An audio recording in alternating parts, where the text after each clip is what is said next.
When we say Kashi, it was built as a yantra with 72,000 shrines and 108 main temples. The idea is to connect the micro and the macro, or the individual and the universal. We must not only be proud of it, we must preserve it. I bow down to the man for bowing down to those ladies and those hard-working men.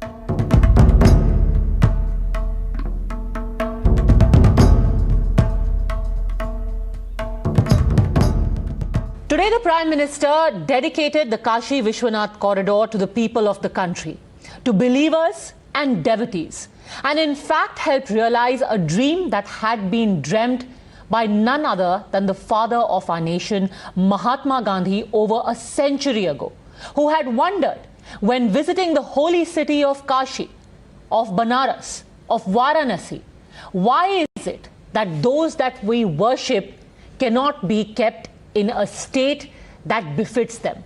Why can't we accord our deities the glory that we deserve? Today, Varanasi and Mahadev was restored in the glory that they deserve. The politics aside, what is the significance? Why is this important for us as a country and a culture?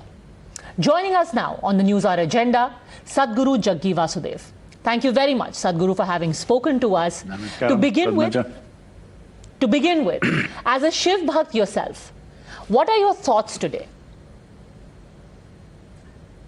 Well, I am not a devotee of Shiva because he forcefully invaded my life and took me over. So I would say I am a slave but I project it like he is my partner. But actually a slave, because every step and turn in my life has been guided that way. And I say he's my sleeping partner because he does nothing, I do all the work, but everything is his. This is my life. So, what is my thoughts about Kashi? It's very important. The time has come in the world where the world has to move away from divisive dogmas and philosophies and ideologies. This is what Kashi Vishwanath means. Vishwanath, as you know, it means the Lord of the world. That means it is for all life on this planet. And when we say Kashi, it's a tower of light. What is the significance of a tower of light? And how does a place become a tower of light? We must understand Kashi as a mechanism. I'm using the word mechanism very consciously because it was built as a yantra with 72,000 shrines and 108 main temples, 54 of them for Shiva and 54 for Shakti, giving equal significance to masculine and feminine and forming a body. It's like a living body. Why 72,000 shrines is, there are 72,000 prana nadis in the body, so it's a mega human being sitting there. And the idea is to connect the micro and the macro, or the individual and the universal. So this is an instrument to transform and transcend a human being to areas and spaces that individual human beings by themselves may not be able to do. Not everybody is steeped in spiritual practices. How do they find expression to their longing?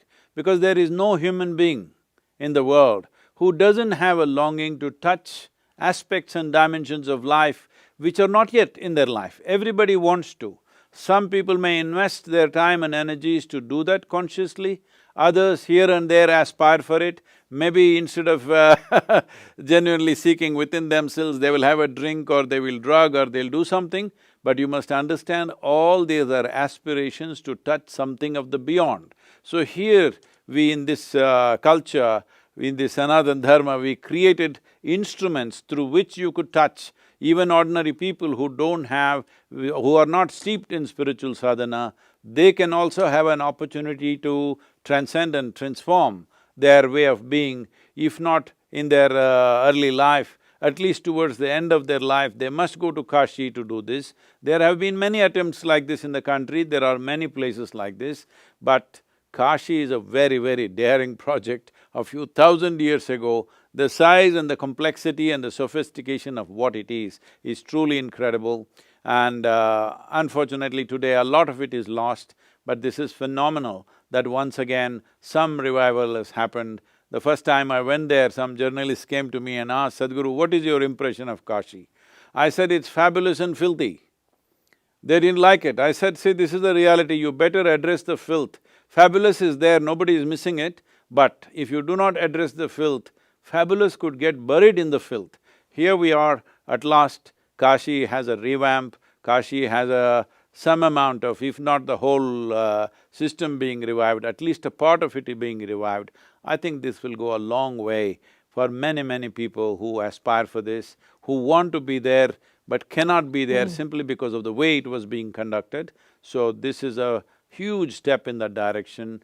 One must understand this is about Vishwanath. This is about an inclusive process. This is not an exclusive process, this is about everybody. I hope everybody gets this message, and also the temple also is conducted in such a way, it does not discriminate between one and the other. During times of invasions, during times of occupation, during times of British rule, they evolved rules to stop other people, other nationalities and other religions. They used to stop at one time. I think that is largely gone, it must completely go. Anybody who wants to come, it should be open to them, because this is about Vishwanath ji. Absolutely. And when you say it's filthy and fabulous, yes, it may offend certain sensibilities, but you're an august company. I said fabulous and filthy. But you're an august company there, Sadhguru, because it was the father of our nation who over a century ago said that when people come visit us from across the world and they look at Kashi, what will they think if this is how we keep our deities? But why did it take so long? Was it the Orientalism, or that you sort of glamorize squalor? Why did it take so long to rejuvenate something that was apparent to everyone? See, it's not that we romanticize our squalor, not at all. I think it's because since pre-independence there has been a thing, but particularly post-independence, we are being shy of our culture, because we want to project ourselves like we are westernized and everything, because if you have to be modern, you have to be westernized. It's only now in the last 5–10 years that there is a resurgence that you can be proud of your culture, you can be proud of who you are.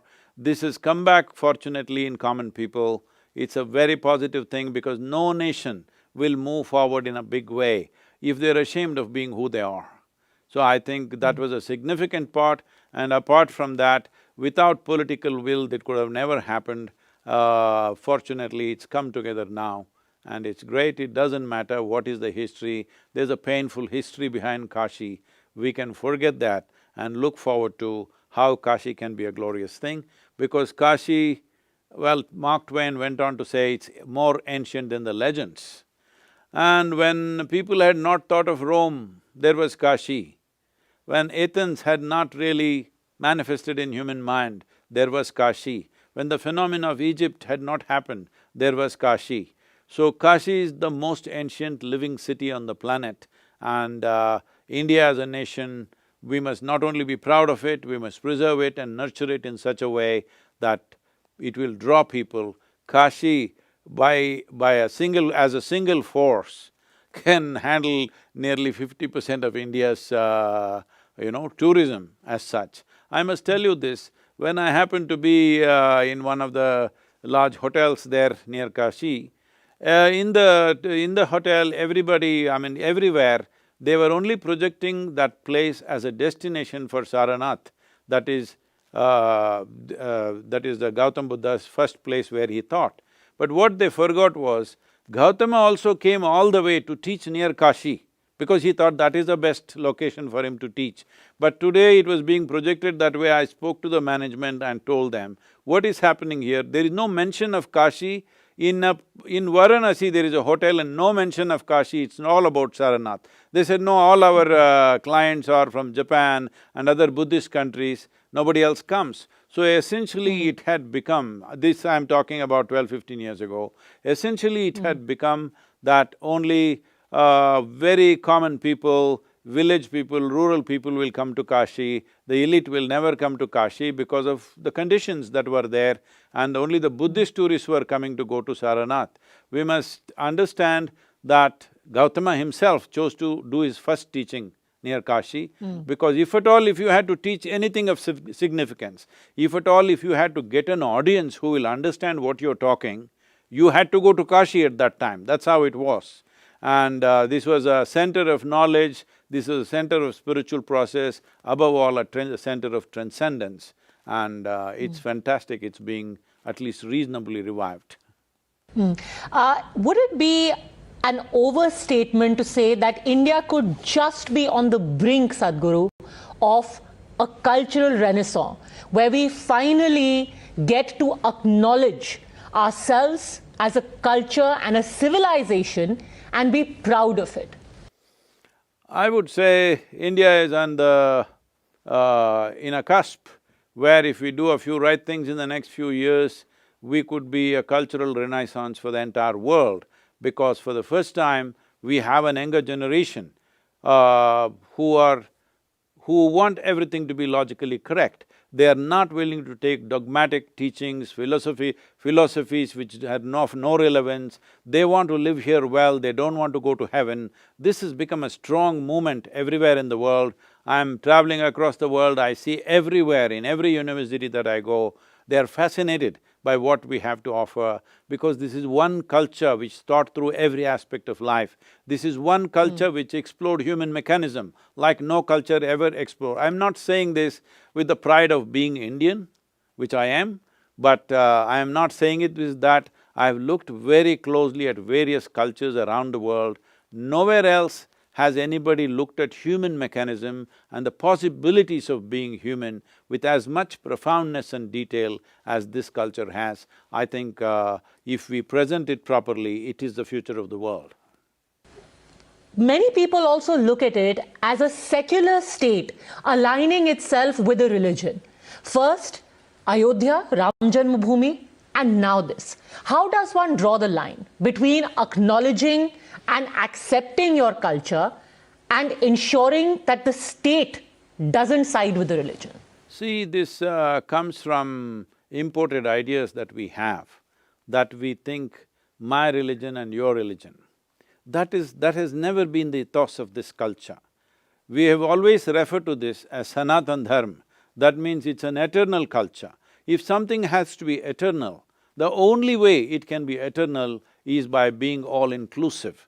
That is the fundamental, because this is about human consciousness. This is not about God, this is not about going to heaven, this is about transforming and transcending human consciousness to a different level of experience and understanding, and above all, an expression of life. So, we must understand this whole divisions of my religion versus your religion comes from belief systems. This is not a culture of belief systems, this is a land of seekers.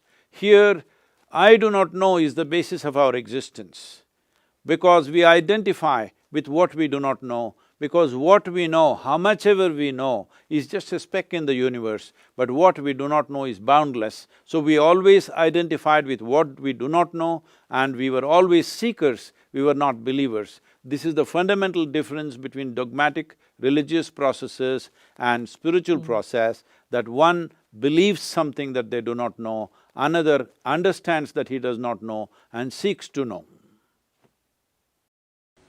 So Sadhguru, would you say, because there is constantly this dilemma, a lot of people say that if you are a head of state, can you at the same time say, yes, I am a Hindu, Hinduism is my culture, and at the same time say, yes, we are a secular state, we are a secular government. Can we embrace both? See, secularism is a way we administer the country. That means every sort of human being can exist here. This does not mean everybody has to throw away whatever their subjectivity is. Just now, 2 or 3 days ago, I was talking to a very eminent group of scientists, neurologists, physicists and others from a top university in the East Coast, and I was just telling them, see, the last part of 19th century and a large part of 20th century has been spent by science just looking at the physical aspects of the existence, with which we have got many comforts and conveniences like never before. We have more comforts and conveniences than any generation could ever imagine. But are we well? We are not well simply because we have never addressed the subjectivity of life. It is time in 21st century, modern science addresses the subjectivity of life, not only human beings.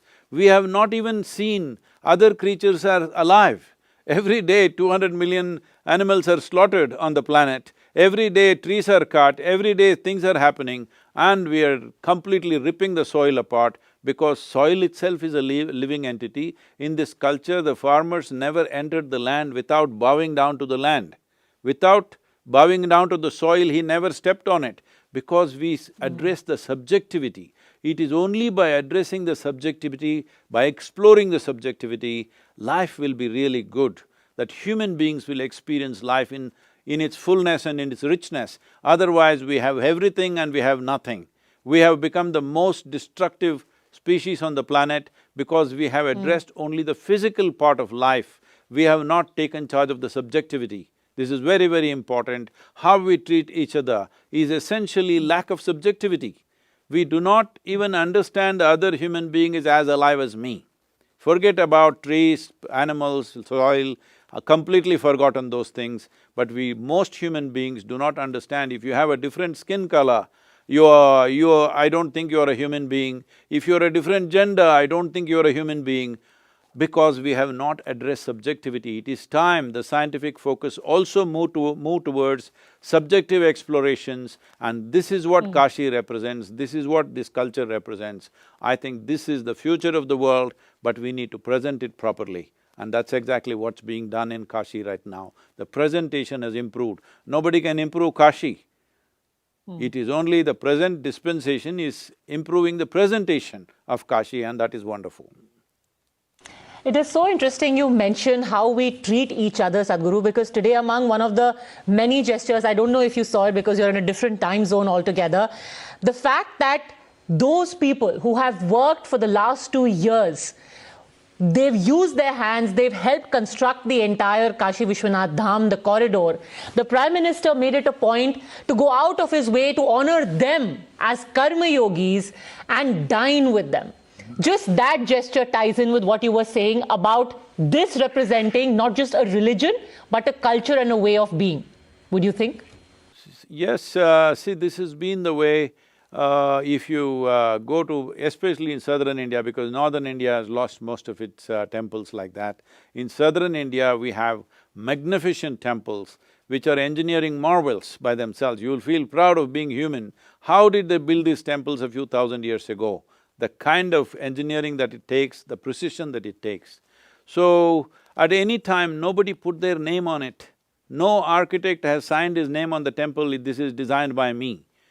In culture, we know who designed it, but he never put his name. So, as a part of respect, the kings instituted him and a few people around him, like faceless people, as deities. Actually, a small temple for him and all the workers who worked for the temple. This has been our culture. Unfortunately, monuments have been built like this, that once the monument was built, their hands were cut off, their fingers were cut off so that they don't go and build anywhere else. That has been the culture that came from elsewhere, but this is very important, and I bow down to the man for bowing down to those ladies and those hardworking men who are out there, because it is they who build a nation, really. And the cultures which have come from abroad, that's the final question I want to ask you, because that's always been the elephant in the room and always something that we tiptoe around. The fact today that when the corridor was being dedicated to the devotees, the Prime Minister stood there and said that there were terrorists who came and they tried to destroy us, but every time there is an Aurangzeb, this country made sure that there was a Shivaji. Will we ever make peace with a history that we have tried to either deny or whitewash? See, by denial we will not transform. It is very important we do not identify the present generations of other communities with historically what people did here.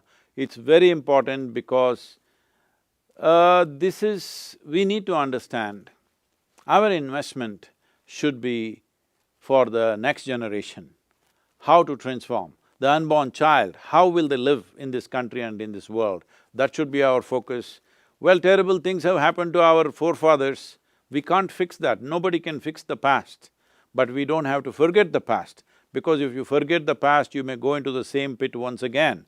So we must understand, we should not connect present generations of people with previous generations of what do you call them, aggressors of the past. It's very important that invaders and today's generations should not be connected. All Indians should look at how we can focus on future generations. The unborn child is our responsibility. We may not see their faces right now. How we keep the land, how we keep this nation, how we keep the world for future generations is a clear statement of what kind of human beings we are. And hopefully the unborn child will also grow up confident in the knowledge of what his or her culture is. Pleasure as always, Sadhguru, speaking to you. Thank you very much for joining me, and I hope to see you soon in Kashi. Yes, we will. Thank you very much. Namaskar.